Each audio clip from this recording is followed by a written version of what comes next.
اب ہم نے دیکھا کہ ایک منسٹر جاتا ہے، دوسرا منسٹر آتا ہے، اور آنے کے بعد جو اکانومی ہماری 0.45 پہ تھی، جو بھی تھی، وہ ایک دم ہمیں پتہ چلتا ہے کہ 3.5 یا 7 تک جو ہے وہ چلی گئی ہے، اکانومی اچھی ہو گئی ہے۔ یہ جو اس طرح کی خبریں آتی ہیں میری سمجھ میں نہیں آتا، اور پاکستانی میڈیا ایک خاص طریقے سے جو ہے اس کو، اور سوشل میڈیا جو ہے اس کو جس طریقے سے پھیلا رہا ہے، لیکن ہم نے جب کچھ صحافیوں کا تجزیہ دیکھا تو پھر لگا کہ اس پہ ضرور بات کرنی چاہیے، اور میں چاہوں گا کہ ہمارے ناظرین کو آپ بتائیں کہ آپ نے اس ڈفرنس کو، اور ایک دم منسٹر چینج ہونے سے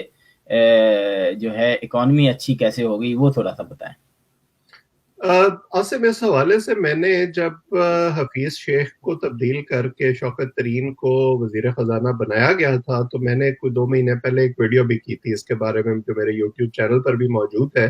میں نے اس میں یہی کہا تھا کہ حکومت اس وقت وہاں آ کے کھڑی ہو گئی ہے جہاں ان کا یہ خیال ہے کہ اب شاید ہم کوئی اکانومی میں اسٹرکچرل ریفارمز تو نہیں کر سکتے، لیکن ہمیں ایسے کاسمیٹک چینجز کرنے کی ضرورت ہے جس کی بنیاد پہ ہم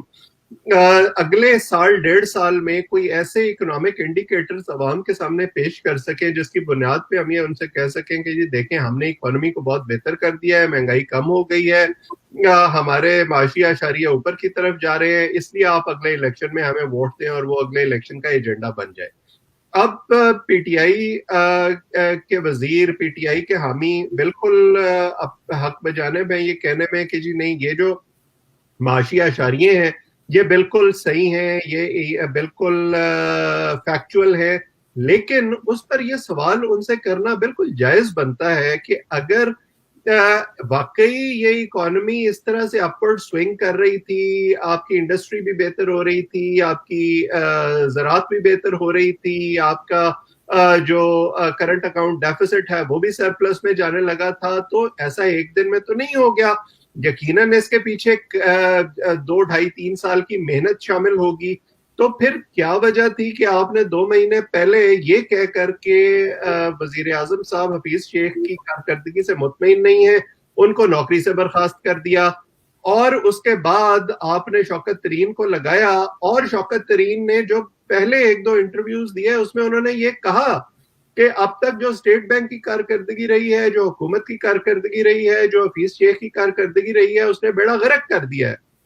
اور ایک دم 2 مہینے میں جو ہے وہ ایسا جادو کا چراغ شوکت ترین کے ہاتھ میں آ گیا اور حکومت کے ہاتھ میں آ گیا، جس کو رگڑتے ہی وہ ساری کایا پلٹ ہو گئی، اور سارے معاشی اشاریے جو ہیں وہ اوپر کی طرف جانا شروع ہو گئے، اور ہر طرف دولت کی ریل پیل حکومت کو نظر آنی شروع ہو گئی ہے۔ تو یہ دونوں باتیں جو ہیں یہ ایک وقت میں ٹھیک نہیں ہو سکتی۔ یا آپ یہ مانیں کہ حفیظ شیخ کا اس میں قصور نہیں تھا اور ان کو غلط نکالا گیا اور اکانومی پہلے سے بہتر چل رہی تھی، یا آپ یہ مانیں کہ اکانومی تب تک خراب تھی اور 2 مہینے میں کوئی ایسی چیز ہوئی ہے جس کی وجہ سے یہ تبدیلی ہوئی ہے، اس کی ایکسپلینیشن بہرحال حکومت کو دینی چاہیے جو لاجیکل ہو۔ یہ نہیں ہو سکتا کہ آپ کی دونوں باتیں ایک ہی وقت میں درست ہو۔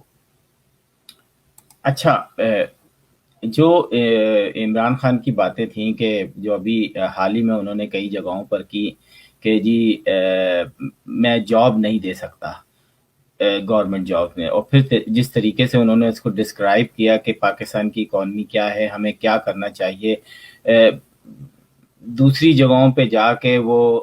بڑا ان کا مذاق بھی بنا کہ جی چائنا کی گائے جو ہے، بھینس جو ہے وہ زیادہ دودھ دیتی ہے، اور ہماری، مجھے ایک چھوٹی سی چیز سمجھائیں، شاید میں غلط ہوں، وزیر اعظم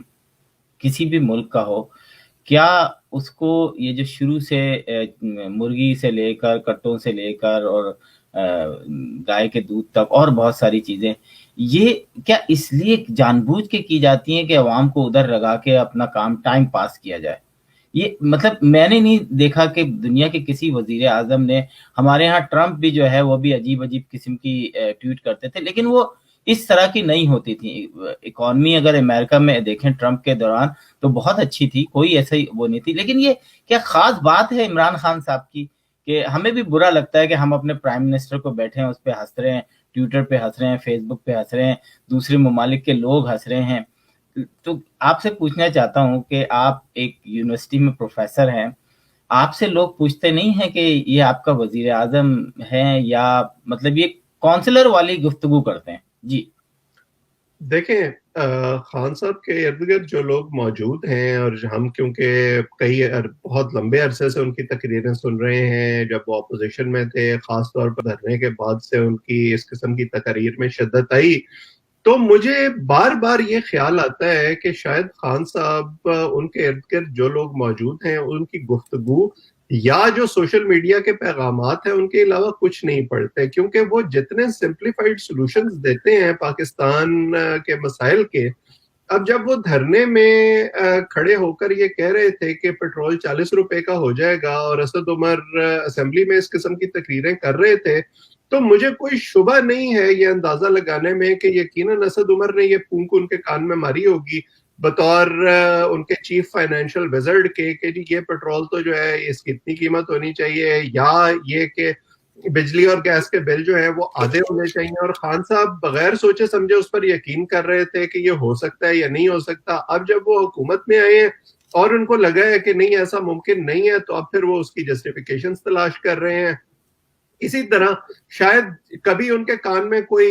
ये कह जाता है कि जी आपको लाइफ स्टॉक प्रमोट करनी चाहिए, कभी कोई ये कह जाता है कि जी वो समुंदर में से गैस निकलने वाली है और उसके बाद सारे मसाइल हल हो जाएंगे, कभी कोई उनको किसी और तरफ लगा देता है कि जी जैतून के खेत लगाएं तो उससे हमारी, कभी वो ये कहते हैं कि जी अगर हम सियाहत को फरोग दे दें तो उसकी वजह से हमारे सारे मसाइल हल हो सकते हैं। ये बात अपनी जगह ठीक है कि किसी भी मुल्क की तरक्की में इन तमाम अवामिल का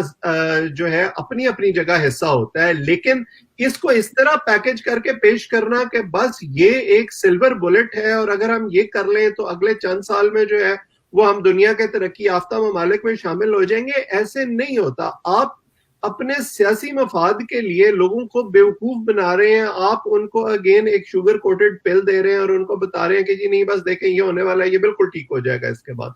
अब इसी बुनियाद पे हम जो पहले बात कर रहे थे, आप ये कहते हैं कि हुकूमत नौकरियां नहीं दे सकती, चले मान लिया, और ये बात बिल्कुल ठीक है अपनी जगह पे कि सब लोगों को नौकरियां देना हुकूमत के बस की बात नहीं है, लेकिन हुकूमत एक ऐसा एनेबलिंग एनवायरनमेंट जरूर पैदा करती है जिसकी वजह से वो प्राइवेट सेक्टर को एनकरेज करे, इन्वेस्टमेंट को एनकरेज करे और उसकी बुनियाद पर नौकरियां पैदा हो। आपने जब अपने करंट अकाउंट डेफिसिट को कम करने के लिए आपने इंपोर्ट बिल्कुल बंद कर दी, तो उसकी वजह से आपकी लार्ज स्केल मैन्युफैक्चरिंग पर असर पड़ा, उसकी वजह से आपकी इकोनॉमी का साइज जो है वो श्रिंक हो गया, उसकी वजह से आपकी जो जीडीपी ग्रोथ थी वो श्रिंक कर गई। 2-2.5 साल के बाद जाके आपको ख्याल आया, खास तौर पर जब कोरोना का इम्पैक्ट आया, और उनके हामी ये कहते हैं कि जी कोरोना की वजह से हालात खराब हुए। हमारी इकोनॉमी का जो नोज डाइव था वो कोरोना से पहले शुरू हो चुका था। 2019 में जब कोरोना नहीं था, हमारी ग्रोथ रेट 5.8 से 1 पे आ चुकी थी। वर्ल्ड बैंक के फिगर्स के मुताबिक हमारी इकोनॉमी का साइज श्रिंक हो चुका था, 314 अरब से कोई 270-280 अरब तक पहुंच गया था। अच्छा, उसके नतीजे में जॉब लॉसेस हुए, उसके नतीजे में जो है इंडस्ट्री पर असर पड़ा, उसके नतीजे में जो सी पैक की एक तरह से डेवलपमेंट हो रही थी उसको भी स्लो डाउन करना पड़ा। आपको एकदम तीसरे साल में जाके ये ख्याल आया कि नहीं नहीं इस तरह तो हालात मजीद खराब होते जाएंगे, अब हमें कोई ना कोई नए इकदाम करने चाहिए। साथ कोरोना भी आ गया, आपने उसके बाद जो अपना इंटरेस्ट रेट था उसको कम किया, आपने इंडस्ट्री को इंसेंटिव देने शुरू किए, आपने कंस्ट्रक्शन को इंसेंटिव दिए, आपने लोगों को ये कहा कि आपका पैसा जो है वो चाहे काला पैसा है आप उसको इन्वेस्ट करें, कोई आपसे नहीं पूछेगा। आपने हॉट मनी परसू करने की कोशिश की, आप क्रेडिट लेते हैं इस चीज का कि आपके दौर में बढ़ गया है फॉरेन रेमिटेंसेस का वॉल्यूम, लेकिन आप ये भूल जाते हैं कि इस दौरान में लोगों की आमदोरफ्त भी उस तरह से नहीं रही, इसलिए बहुत सारे लोग जो शायद पहले पैसा अपने हाथ से लेकर जाते थे या किसी और जरिए से भेजते थे, अब वो बैंकिंग चैनल इस्तेमाल करने पर मजबूर हैं। तो क्या ये सस्टेन करेगा इसी तरह से? फिर आप का जो वेंडर है, जो आपका इंडस्ट्रियलिस्ट है, उसके जो ऑर्डर्स देने वाले थे, वो इस वक्त की एक मखसूस सूरत हाल है जब हम